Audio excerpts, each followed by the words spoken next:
What's up, everybody? This is MMA Rants, and I'm coming to y'all today with another video. But before I get started, I want to say thank you to all the subscribers. Thanks to everybody that's been leaving me with thumbs up, comments that y'all been leaving me, as well as sharing my videos.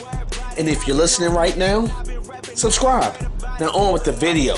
This video I'm posting is about Edson Barboza defeating Anthony Pettis last night at UFC 197 by unanimous decision. I'm coming to y'all to let y'all know that one, I'm going to discuss both of these fighters briefly, okay? But first and foremost, I want to commend and congratulate Edson Barboza on coming back from that vicious loss that he took against El Cucuy. Sometimes I call him El Cucucci. No disrespect. But El Cucuy, that loss that he took to Tony Ferguson, and I'm glad he came back from that loss, because that type of loss where it was a hard grinding fight, a fight that Edson Barboza is usually not used to fighting, I'm glad he came back from that fight. And this was a good fight and a good matchup for him against Anthony Pettis. Edson Barboza was originally ranked number 8 in the lightweight division. I looked on the UFC ranking stats as of tonight, and I haven't seen any changes in the UFC rankings yet as far as the lightweights. As of right now, and I mean as of right now, Edson Barboza is ranked number 8 in the lightweight division, and Anthony Pettis is still ranked number 3. Now, I believe they haven't changed this yet, but when it does change, I really believe Edson Barboza will possibly move up one notch, maybe 2, because he did suffer a loss before this win last night. Now, I'm going to tell you this.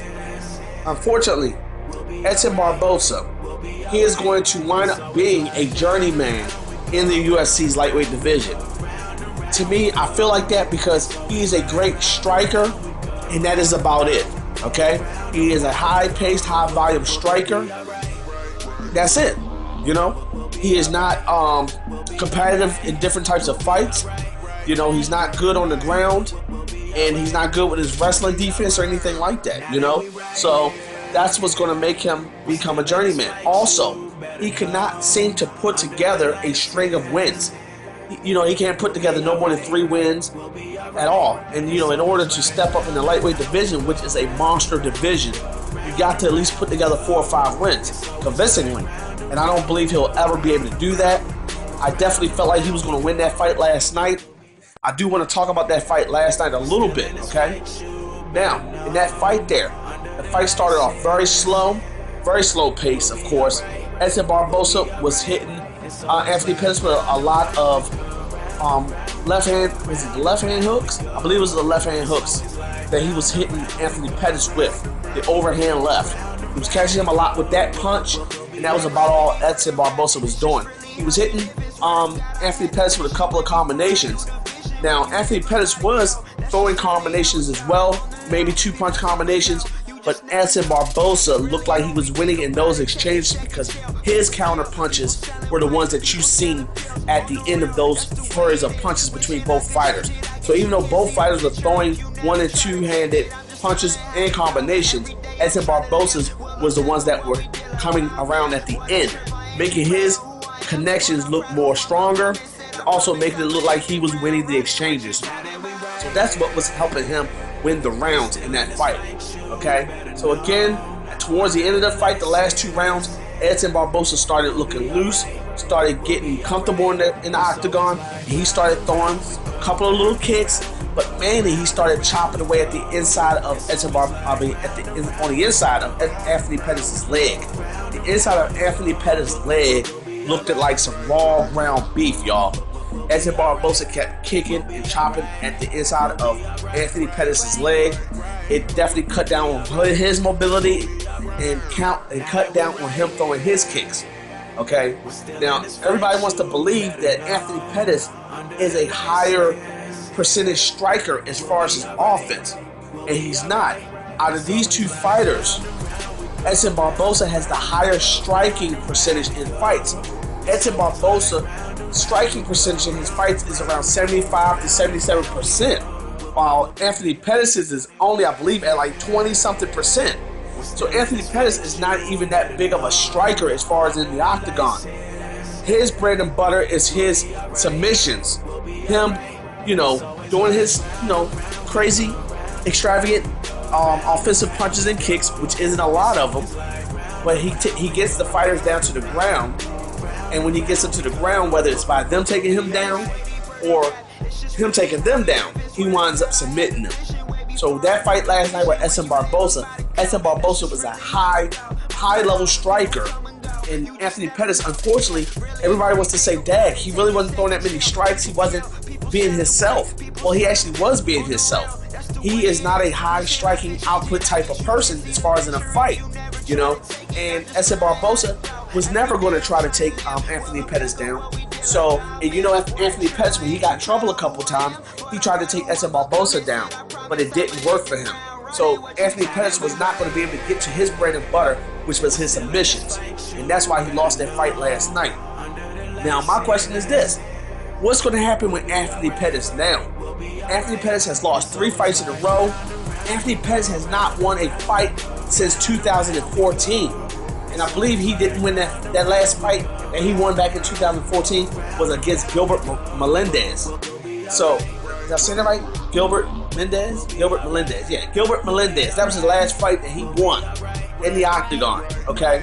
So, Anthony Pettis, what's going to happen with this man now? I believe they even asked Dana White this question. And Dana White said he really didn't know. My personal perspective on this, and this is my perspective. Anthony Pettis needs to stop worrying about Sergio Pettis so much. And he needs to get back to what he does well. And that's him working on his confidence, okay? And to me, he needs to start evolving his fighting skills and his game plans better. Because as of right now, his striking is showing flaws. Big time. Everybody that he's fought and lost to lately have outstruck him and out-wrestled him, okay? And that's what everybody's been doing to him. Anthony Pettis, again, I'm going to say this again. He needs to stop worrying about his little brother so much and start worrying about himself. He needs to start working on some different techniques in his fighting. He needs to evolve. Anthony Pettis has been fighting for a long time, y'all. He is not new to the game. He was a one-time WEC champion, one-time UFC champion, and he's been in the game for a long time. And as far as you want to see, he's old in the game. Everybody's caught up to him and passed him in that division. And if sorry about that, y'all. I'm still a little sick, but I'm gonna get over it. But if he wants to evolve and get better, and get back up in the rankings, he's got to do what he did recently. He went to Jackson Weeks Academy. He went to a different gym. He started training with some different bodies, getting a different mindset and perspective on the fight game. And to me, he looked pretty good yesterday, in spite of him having a slow pace with his fighting. But he really didn't get damaged too much, and he basically lost the fight by unanimous decision. Okay, so he should continue to do what he's doing right now. Get with a different team. Jackson Week is the best team to get with. To me, I feel like far as for him to evolve and change as a fighter. Because if he doesn't do that, he is not going to be around much longer.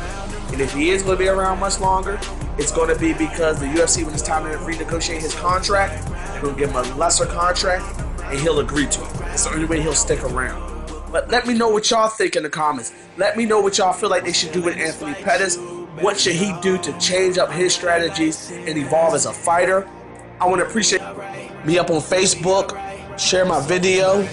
Leave me a comment. Hit me with the thumbs up. If you're listening right now, you're now a subscriber. Please subscribe to my channel. And until next time, y'all, peace.